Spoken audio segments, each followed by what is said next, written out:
I have a master's degree, 16 years of experience, work 2 extra jobs, and donate blood plasma to pay the bills. I have 20 years of experience, but can't afford to fix my car, see a doctor for my headaches, or save for my children's future. My child and I share a bed in a small apartment, and I spend $1,000 on supplies. These are quotes from covers of Time Magazine's 2018 series titled, "I Am a Teacher in America." When this run of magazines was published, they simultaneously sparked intrigue and outrage across the country, leading to widespread discussions about teachers' pay in the United States. What they did not spur, however, was any real significant change in teachers' pay itself. In fact, studies have shown that teacher pay has actually decreased over time when adjusted for inflation compared to other professions. While teaching is certainly one of the most noble professions, it's not a field where you're going to have to carry the crippling weight of fame and fortune. For that reason, I align with author Chris Guillebeau, who says everyone needs to have a secondary income stream that is separate from their 9-to-5 job. For teachers, I truly believe that launching a side hustle can be a fantastic path toward providing extra cash to help with everything from paying bills to getting away for a much-needed vacation. Today, we're defining what a side hustle is, looking at the 6 different categories of side hustles that are out there, and discussing why I would rather play leapfrog with a unicorn than join an MLM. Hint, it's because I actually like making money. All of this and more on today's show, so let's get to it. Every day, teachers experience the anxiety of having to pinch pennies just to make ends meet.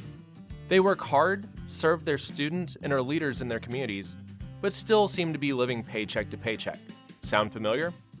But what if there was a way to use the knowledge, skills, and abilities that you've developed in the classroom to make extra money without having to go out and get a second job or sell a kidney on the dark web? You can, and you should. Because the truth is, people want to give you money, you just have to find a reason for them to do so. And that's exactly what we do. This is Afterschool Empire, the podcast that helps teachers like you make extra money by launching and growing their own income-generating side hustles. My name is Tony Neely. I'm a veteran teacher, an author, and a lifelong serial side hustler. My various side hustles have allowed me to pay off debt, enjoy family vacations, and make large purchases that I otherwise wouldn't have been able to afford, all without touching any money from my paycheck. In addition to working on my own pursuits, I absolutely love helping other teachers gain financial peace through side hustling. Through one-on-one coaching and leading school-wide workshops, I've helped many teachers launch their side hustles. And now, it's your turn. So grab a notebook and your favorite pen because today is the day we start building your after-school empire. So what's the big deal about side hustles? In a nutshell, the world of work has been flipping on its head, thanks in part to the digital revolution in the gig economy. Suddenly, having a side gig isn't just about extra cash. It's about crafting a lifestyle that offers more freedom and fulfillment than the traditional 9-to-5 grind ever could.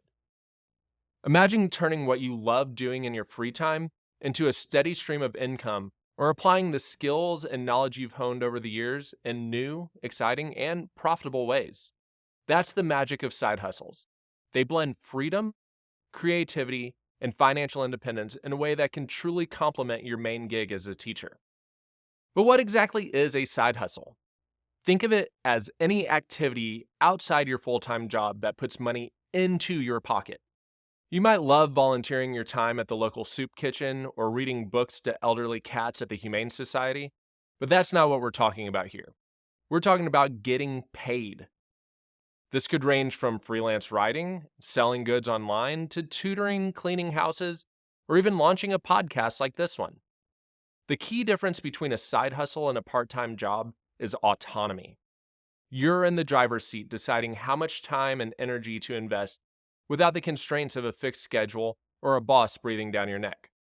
It's about making decisions that serve your personal lifestyle and financial goals. So if you want to work on it, great. If you want to take a few weeks off, feel free. You're in control of how much time and effort you put into your hustle. Specifically, for teachers like us, it's a golden opportunity to utilize our afternoons, holidays, summer breaks, etc. to make extra cash on our own terms. Side hustling truly embodies the spirit of self-determination. It invites you to invest as much or as little time as you wish into it, and to pivot as new opportunities arrive, which again means you get to exercise complete control over your side hustle, or hobby job as my wife likes to call it, all while still being able to maintain your full-time salary and benefits. The specific type of side hustle that you launch will likely fall into one of 6 categories. In the future, I'll have episodes that offer deep dives into each of these categories, but I'm going to go ahead and introduce them today. The first side hustle category falls under the gig economy. This is working for a company that provides a service to others. For example, you can get paid to give people rides through Uber, deliver people's food with DoorDash, or even pet sit someone's dog with Rover.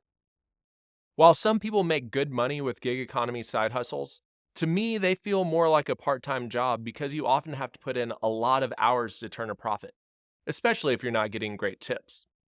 Also, a large chunk of the revenue that you generate actually goes back to the parent company.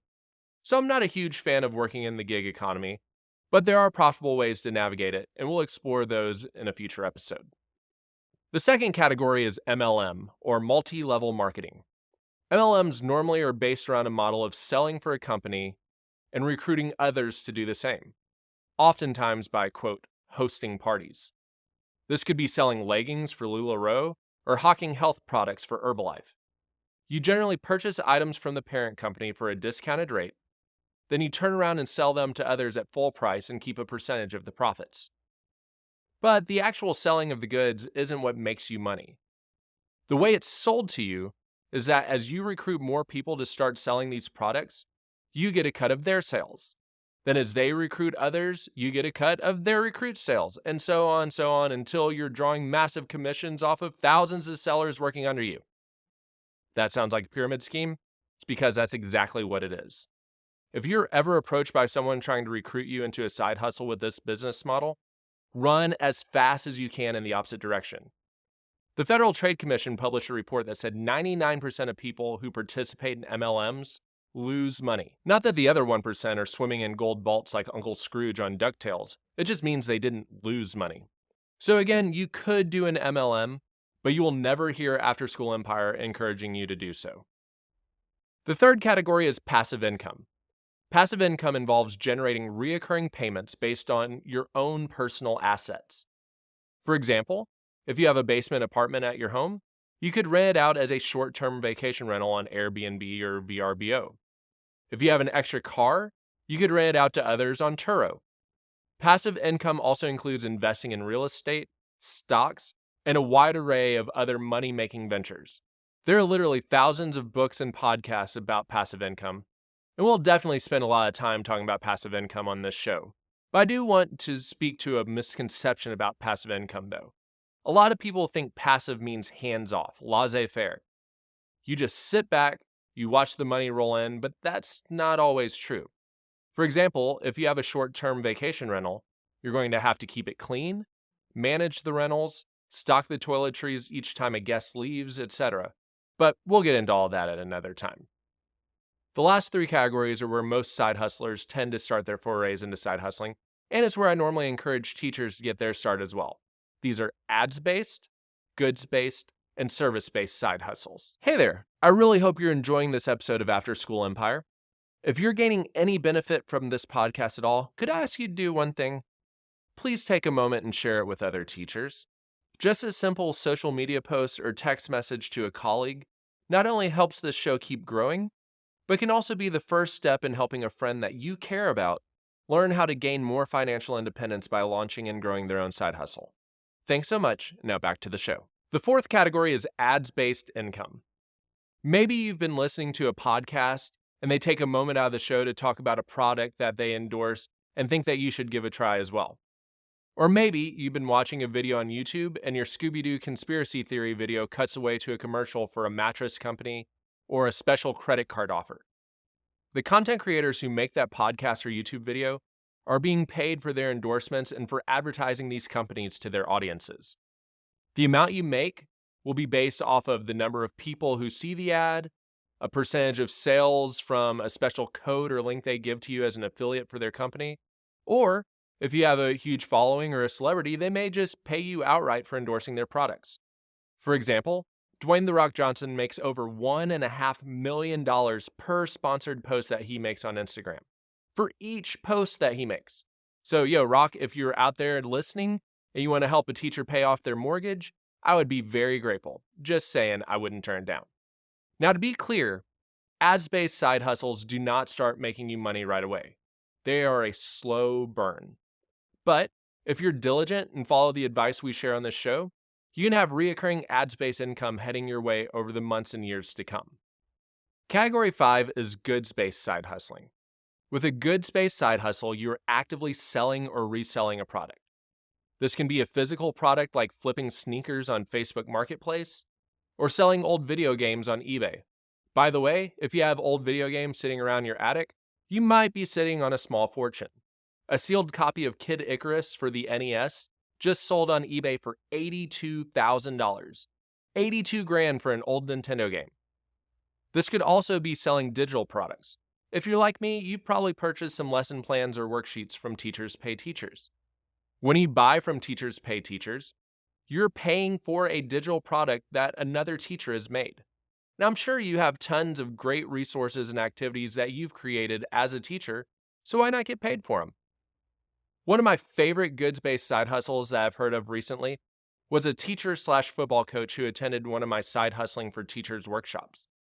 He told me that he had a process that he goes through to make new footballs feel old and broken in so that they're more comfortable for quarterbacks to throw and easier for their receivers to catch. It's an extensive process that takes a few days, but by doing so, he can sell a $50 football for almost $200. I love that. That is an awesome side hustle.